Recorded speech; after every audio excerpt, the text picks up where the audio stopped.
Hello everyone. आज हम बात करते हैं सीड साइंस के बारे में। जैसा कि मैंने पिछले वाले वीडियो में भी बताया था कि सीड साइंस में हम क्या क्या टैकल करेंगे।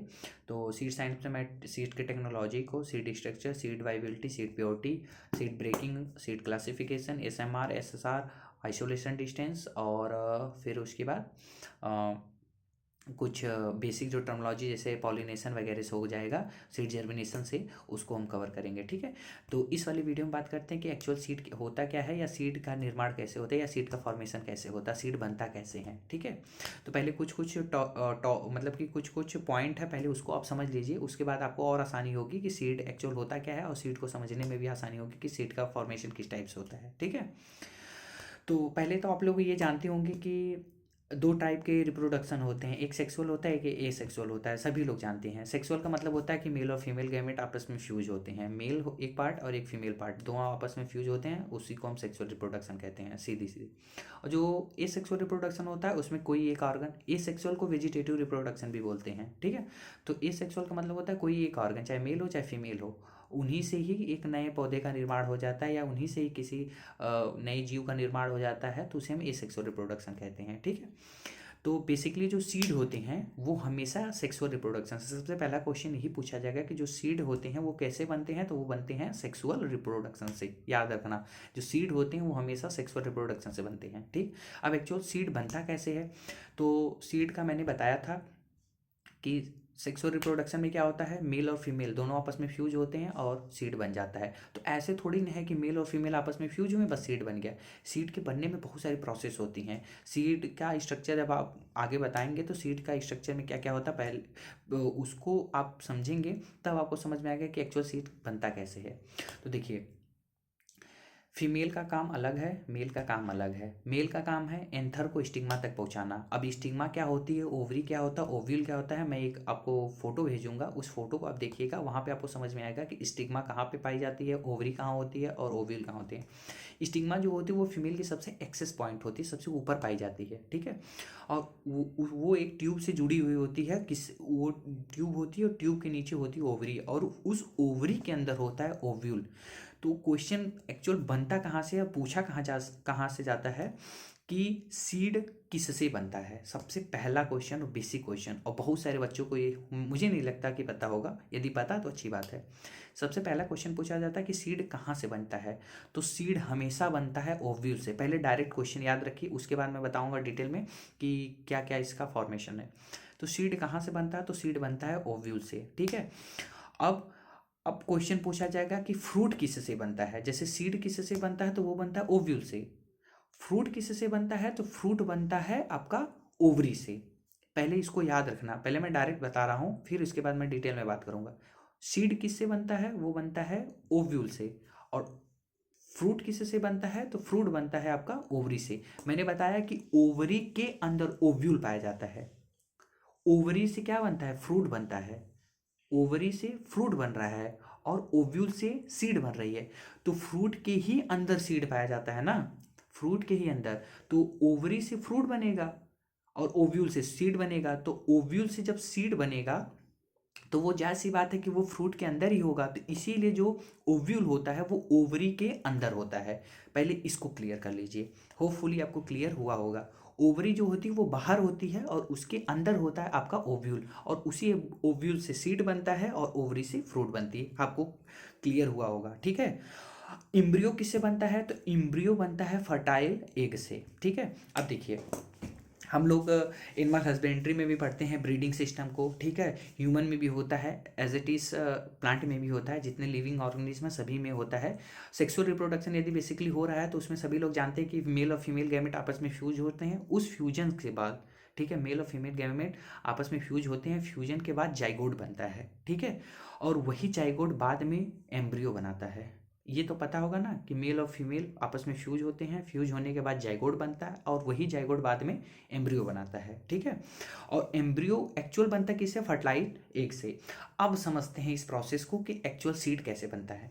तो देखिए, जब मैं आपको एक फ़ोटो भेजूँगा तो उस फ़ोटो में साफ साफ दिख रहा होगा कि एक मेल वाला पार्ट हो, एक फीमेल वाला पार्ट है। मेल वाले का काम बस इतना है कि वो एंथर स्टिग्मा तक पहुंचा दे। अब वो किसी भी माध्यम से पहुंचा दे, चाहे हवा से पहुंचा दे जिसे हम एनिमोफिली कहते हैं, या फिर पानी से पहुंचाए उसे हम हाइड्रोफिली कहते हैं, या जानवरों से पहुंचाए तो उसे हम जूफिली कहते हैं। ठीक है, मतलब किसी भी माध्यम से, हवा से हो, पानी से हो, या फिर जानवरों से हो, या हमारे आप से हो, या इंसेक्ट से हो जैसे हनी बी है, ठीक है, या बहुत सारे ऐसे इंसेक्ट हैं।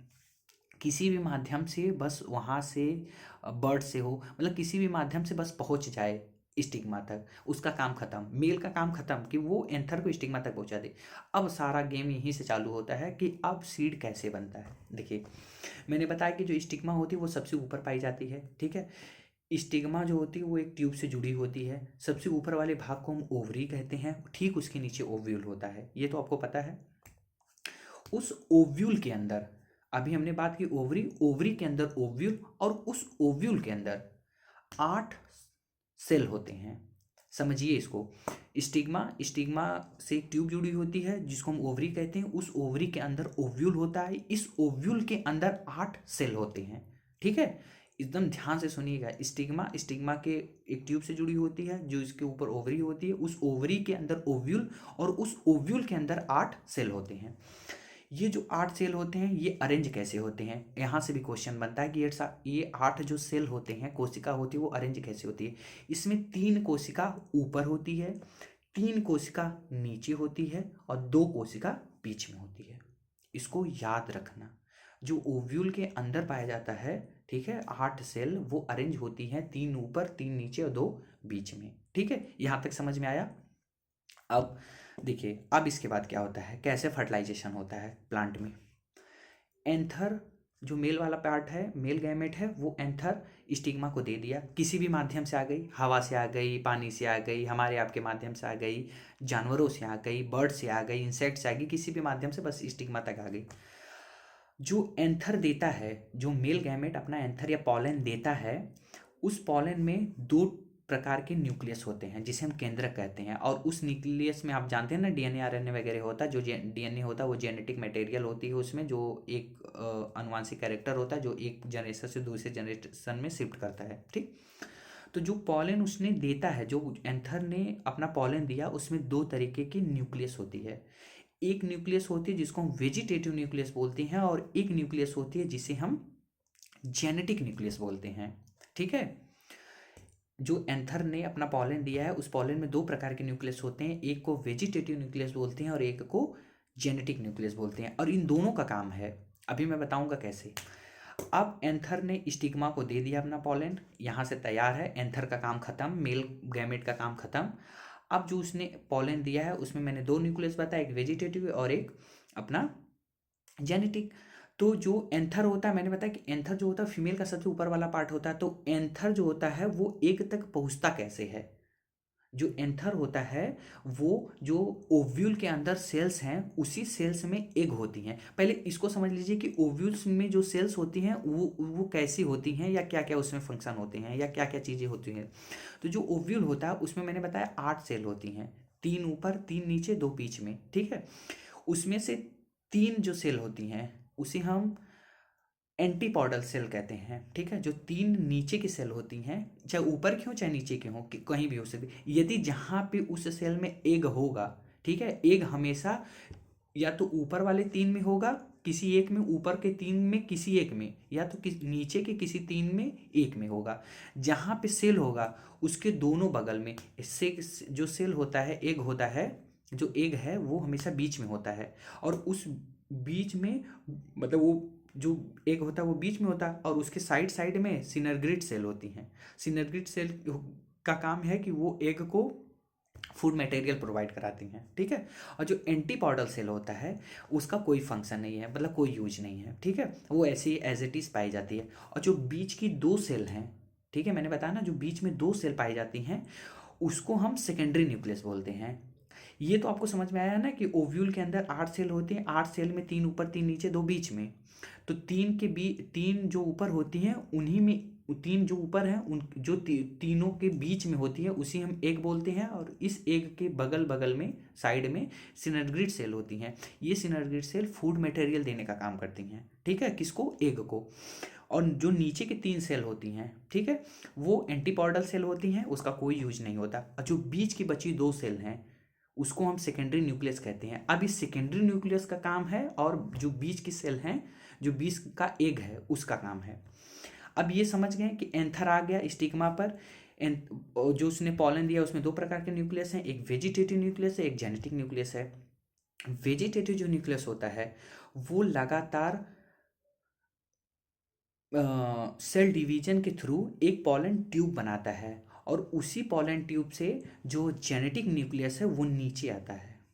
समझ रहे हैं? जो वेजिटेटिव न्यूक्लियस है वो लगातार सेल डिवीजन से एक पॉलन ट्यूब बनाता है, और उसी पॉलन ट्यूब में जेनेटिक न्यूक्लियस का भी कुछ काम नहीं है, अभी काम हो रहा है, अपना काम कर रहा है वो वेजिटेटिव न्यूक्लियस। वेजिटेटिव न्यूक्लियस लगातार सेल डिवीजन करता है और पॉलन ट्यूब बनाता है। और जो जेनेटिक न्यूक्लियस है अभी वो एज इट इज वैसे ही नीचे पॉलन ट्यूब से होते हुए आ रहा है। अभी उसका काम होगा जब एग से वो फ्यूजन करना होगा, ठीक है। तो ये धीरे धीरे धीरे धीरे करके नीचे आता है, और जब तक वो नीचे आता है तब तक इस जेनेटिक जो न्यूक्लियस है, ठीक है, वेजिटेटिव का मतलब, वेजिटेटिव न्यूक्लियस का बस काम इतना है कि वो पॉलन ट्यूब बनाएगा। इतना याद रखना, क्वेश्चन में भी आता है कि वेजिटेटिव न्यूक्लियस जो होती है उसका काम क्या है, तो उसका काम है पॉलन ट्यूब बनाना। लेकिन जो जेनेटिक न्यूक्लियस होता है, जब ये पॉलन ट्यूब से होते हुए आता है, ऐसा थोड़ी ना है कि आज बना दिया और आज ही ये पहुंच गया, ऐसा नहीं होता, वो धीरे धीरे प्रोसेस चलती है। तो जब तक ये बनाते हुए आता है तब तक जो ये जेनेटिक न्यूक्लियस है वो दो माइटोटिक से ये दो, क्या नाम है, से उसमें न्यूक्लियस में टूट जाती हैं, ठीक है। जेनेटिक जो न्यूक्लियस है वो दो न्यूक्लियस में टूट जाती हैं। तो एक जेनेटिक जो न्यूक्लियस होता है वो एग के साथ फ्यूज कर जाता है। एग का मतलब होता है एग कहाँ पाई जा रही है, जो तीन सेल है ना, जो ओव्यूल के अंदर तीन सेल हैं, तीन सेल में जो बीच वाली सेल है उसी में एग है। साइड साइड में आपकी क्या नाम, सिनर्गिड सेल है। तो जो एग सेल है उसमें जो जेनेटिक आपका न्यूक्लियस है, जेनेटिक न्यूक्लियस माइटोटिक से दो हो गया, ठीक है। वेजिटेटिव का काम खत्म, वेजिटेटिव ने पॉलन ट्यूब बनाया, काम खत्म। अब जो जेनेटिक वाला है, जेनेटिक न्यूक्लियस, ये दो सेल, दो न्यूक्लियस में टूट जाता है, यानी माइटोटिक होती है, मियोसिस के फलस्वरूप या समसूत्री विभाजन के फलस्वरूप ये दो न्यूक्लियस में टूटता है। एक न्यूक्लियस इस एग सेल से फ्यूज करता है, ठीक है, ये सिनेग्रिड जो सेल है इसका काम खत्म, ये एक सेल से फ्यूज करेगा, ठीक है। और जो इसमें जो एग होती हैं वो हैप्लॉइड होती हैं। हैप्लॉइड का मतलब उसमें जो गुणसूत्र होते हैं या क्रोमोसोम होती है वो एन होती है, ठीक है, हैप्लॉइड।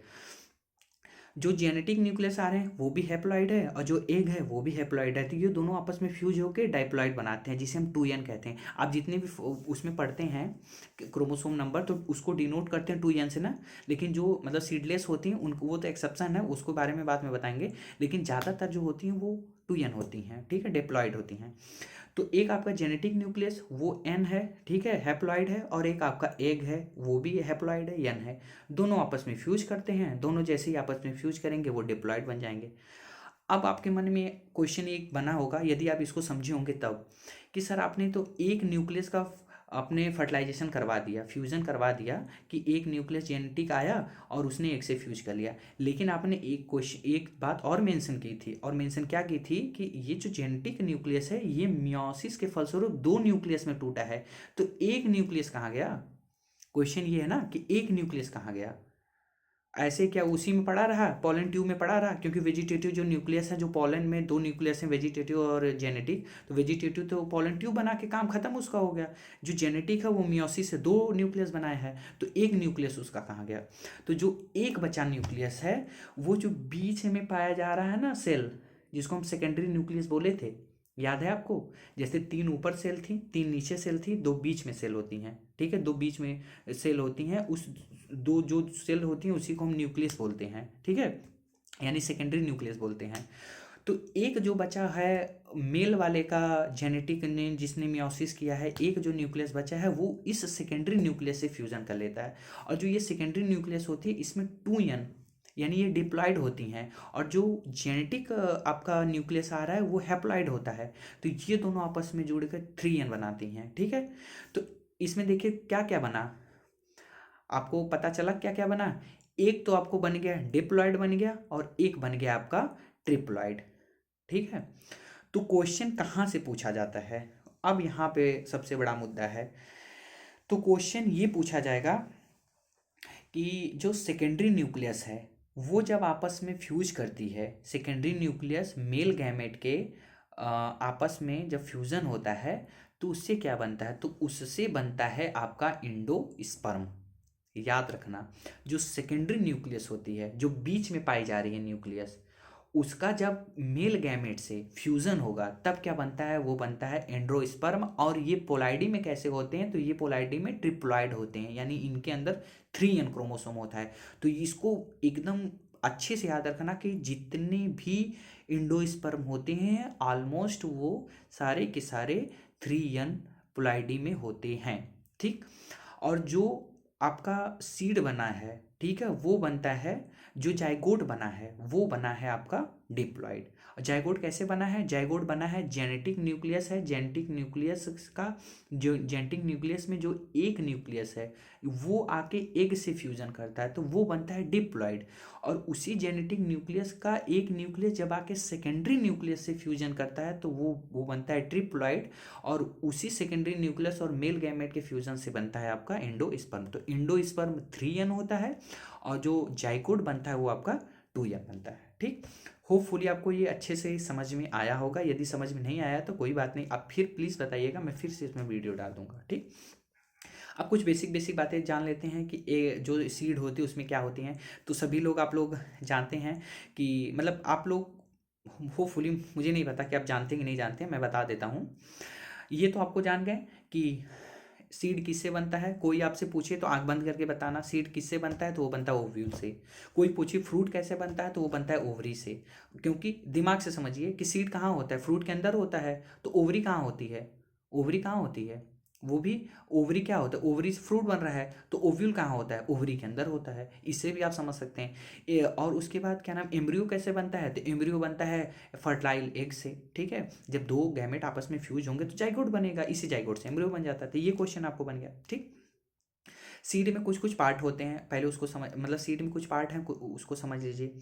सीड में एक होता है फ्यूनिकल का पार्ट। ठीक है, फ्यूनिकल का काम क्या होता है कि ये ओवरी, अब देखिए जैसे मैंने बताया कि सीड के अंदर ओवरी होते हैं और ओव्यूल होते हैं। तो ओवरी और जो ओव्यूल होते हैं, ठीक है, या किसी भी फ्रूट के अंदर ओवरी और ओव्यूल होता है। तो ये ओवरी और ओव्यूल जुड़े कैसे होता है आपस में, तो जो उनको जोड़ने का काम करता है वो होता है फ्यूनिकल। इसको बस याद रखना, ओवरी और ओव्यूल को जोड़ने का काम करता है फ्यूनिकल, और फ्यूनिकल और ओवरी को जोड़ने का काम करती है आपकी हीलियम। ठीक है। अच्छा, हीलियम को एक और अच्छे तरीके से समझा जा सकता है। आ, कभी आपने वो देखा है, कभी आपने देखा है कि जो हम लोग कोई फ्रूट खाते हैं, कोई भी फ्रूट मान लीजिए, ठीक है, तो उस फ्रूट में जो सीड होता है वो सीड क्या मूवमेंट करता है, कहीं घूमता उमता नहीं है ना, एक ही जगह स्थिर होता है ना। वो कैसे स्थिर होता है, कुछ न कुछ चीज़ उसको बॉन्ड अप की रहती है ना, कोई न कोई चीज़ उसको बांधी रहती है ना। तो जो चीज़ बांधती है उसी को हम हीलियम कहते हैं। सबसे सिंपल वे में यही समझिए, जैसे हम कोई फ्रूट खाते हैं तो सीड क्या है, सीड क्या पूरी तरीके से उसमें मूवमेंट होती है, घूमता रहता है। वो पूरे फ्रूट में घूमता तो नहीं है ना, एक जगह स्थित होता है ना। जैसे आप लोग एप्पल खाते हैं, कोई भी सीड, कोई भी फ्रूट खाते हैं, तो उसमें आपने देखा होगा कि जो सीड होते हैं वो एक जगह फिक्स होता है। ऐसा नहीं है कि वो पूरे उसमें जैसे इधर खाएं तो वो इधर सरक जाए, इधर खाएं तो उधर, ऐसा नहीं होता, एक जगह फिक्स होता है। तो वो किससे जुड़ा होता है, तो वो जुड़ा होता है हीलियम से, बस इसको समझ लीजिए। फिर सीड के अंदर एक और वो पाया जाता है, पार्ट होता है जिसको हम कहते हैं माइक्रोपाइल। माइक्रोपाइल का मतलब होता है, माइक्रोपाइल जो होती है वो एक छोटी सी होल होती है, छिद्र होती है, ठीक है, जहाँ से वाटर एंट्री करता है। जब माइक्रोपाइल का यूज तभी होता है जहाँ जब मतलब ये सीड का जर्मिनेशन होने को होता है, ठीक है, जब सीड में जर्मिनेशन होता है तब माइक्रोपाइल का यूज होता है। ये माइक्रोपाइल जो होती है इसमें छोटे छिद्र होते हैं जहाँ से वाटर एंट्री करता है, जहाँ से जो पानी होता है। जैसे सीड के अंदर पानी कैसे जाता है, कोई आपसे पूछे सीड के अंदर पानी कैसे जाता है, तो वो जाता है माइक्रोपाइल से। ठीक है, माइक्रोपाइल एक छोटी सी छिद्र होती है, रंध्र होती है, जहाँ से पानी अंदर जाता है। और जो पहला पानी सीड के अंदर जाता है, ठीक है, उसी को हम कहते हैं इम्बाइबेशन। तो इसको याद रखना। एंटीपोडल सेल का मैंने यूज बता ही दिया कि कोई यूज नहीं है, लेकिन सिनेग्रिड सेल का यूज है। सिनेग्रिड सेल का यूज क्या है कि वो एग को फूड मटेरियल देता है। ठीक है, उसके बाद आप जानते हैं कि सीड में सीड कोट होती हैं, ये तो आपको सभी को पता होगा, ऑलमोस्ट सभी को पता होगा कि सीड में सीड कोट पाई जाती हैं, ठीक है। तो इस सीड कोट में भी कुछ ऐसे सीड होते हैं जिसमें सिंगल सीड कोट पाई जाती है, कुछ बहुत सारे ऐसे फ्रूट्स होते हैं जिनमें क्या नाम है डबल सीड कोट पाई जाती है, ठीक है। यदि कोई सिंगल सीड कोट पाई जाती है तो उसे हम यूनिटैग्मेटिक सीड कहते हैं, और जिसमें डबल सीड कोट पाई जाती है उसे हम बाईटैग्मेटिक सीड कहते हैं, ठीक है। इसका सबसे बेस्ट एग्जांपल आपको बताते हैं। यूनिटैग्मेटिक में सबसे अच्छा एग्जांपल आपका यूनिटैग्मेटिक में सबसे अच्छा एग्जांपल कह सकते हैं, हाँ, सबसे अच्छा एग्जांपल आप कह सकते हैं जैसे ग्रेप्स को ले लीजिए, ठीक है, ये यूनिटैग्मेटिक है, ठीक है। और यदि आप बाईटैग्मेटिक सीड की बात करेंगे तो इसका सबसे बेस्ट एग्जांपल आप ले लीजिए ग्राउंड नट को, मूंगफली को। मूंगफली में आप देखते हैं ना कि एक ऊपर की लेयर होती है जिसे हम सेल वाली लेयर कहते हैं, फिर उसके नीचे एक बहुत पतली सी ब्राउन कलर की ऊपर की झिल्ली होती है, ठीक है, जिसको हम छिलका कहते हैं ना। जब मूंगफली को भूनते हैं तो उसमें हम उसके छिलके को अलग कर देते हैं, तो वो जो छिलके वाली लेयर होती है, ठीक है, वो मतलब जो मूंगफली होती है, इसीलिए वो मूंगफली जो होती है वो दो लेयर वाली होती है, यानी उसमें दो सीड कोट पाए जाते हैं। एक ऊपर की लेयर होती है जो हार्ड होती है, और उसके अंदर की लेयर वो होती है, जिसे बेसिकली जिसमें दो सीड कोट पाए जाते हैं, ठीक है, उसको हम बाईटैग्मेटिक सीड कहते हैं। और इसमें दो लेयर होती हैं, एक आउटर इन टेगमेंट होता है और एक इनर टेगमेंट होता है। जो आउटर होती है वो हार्ड होती है, ठीक है, जिसको हम टेस्टा कहते हैं। और जो इनर टेगमेंट होता है वो थोड़ा सॉफ्ट होता है, ठीक है, थोड़ा सॉफ्ट होता है, पेपरी होता है, पेपर के जैसा होता है, जिसको हम टेगमेंट कहते हैं। तो जो हार्ड होती है उसे टेस्टा कहते हैं, जो सॉफ्ट होती है उसे हम टेगमेंट कहते हैं, ठीक है। अच्छा, अब इसके बाद सीड के अंदर सभी लोगों ने सुना होगा कि सीड के अंदर एंडोस्पर्म होता है। सीड सीड में आपने समझ गया कि सीड का फॉर्मेशन कैसे हुआ। आप समझ गए कि सीड कोट क्या होती है। आप समझ लीजिए कि सीड में एंडोस्पर्म क्या होता है और एंडोस्पर्म का काम क्या होता है। जैसे मान लीजिए कोई एक सीड है, मान लीजिए कोई सा भी एक सीड, ठीक है। सीड के एक्सेस वाले भाग पे एकदम बीचों बीच, ऐसे नहीं, आप सीड को ऐसे खड़ा करिए, ऐसे खड़ा करिए, मान लीजिए पेन है, मान लीजिए इसको सपोज मान लीजिए कि कोई एक सीड है। सीड का जो ये वाला पार्ट है हॉरिजेंटल, ऐसे वर्टिकल नहीं, हॉरिजेंटल, सीड का जो ये वाला पार्ट है इसको हम कहते हैं एम्ब्रियोनिक एक्सेस, ठीक है, एम्ब्रियोनल एक्सेस। जो ये बीच वाला एकदम सेंटर वाला पार्ट है इसको कहते हैं एम्ब्रियोनल एक्सेस, ठीक है। यहीं से डिवाइडेशन होता है, यहीं से, ये जैसे बीच वाला पार्ट हो गया, इसके ऊपर का पार्ट, जैसे ये बीच है, इसके ऊपर के पार्ट को हम कहते हैं इपिकोटाइल, और इसके नीचे के पार्ट को कहते हैं हम हाइपोकोटाइल।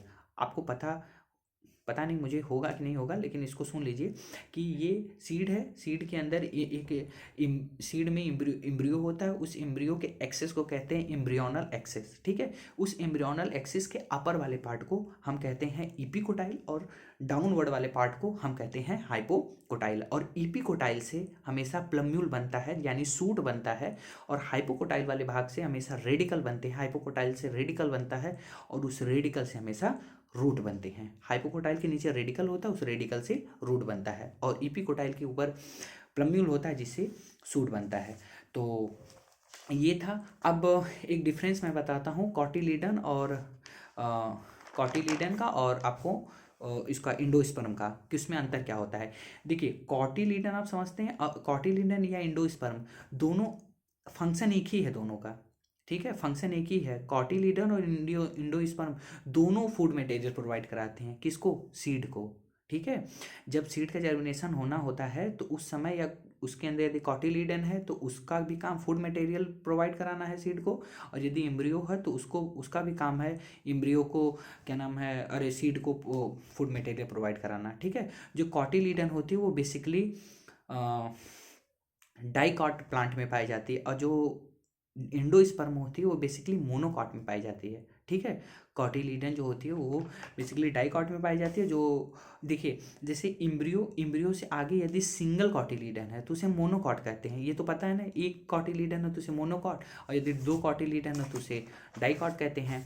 तो जो कॉटिलीडन होती है वो मोस्टली पल्सेस और लेग्यूम्स में, जितने लेग्यूम्स क्रॉप है, ऑलमोस्ट जितने लेग्यूम्स है, पल्सेस है, सभी में डाइकॉट होती है, मतलब सभी में कॉटिलीडन होती है।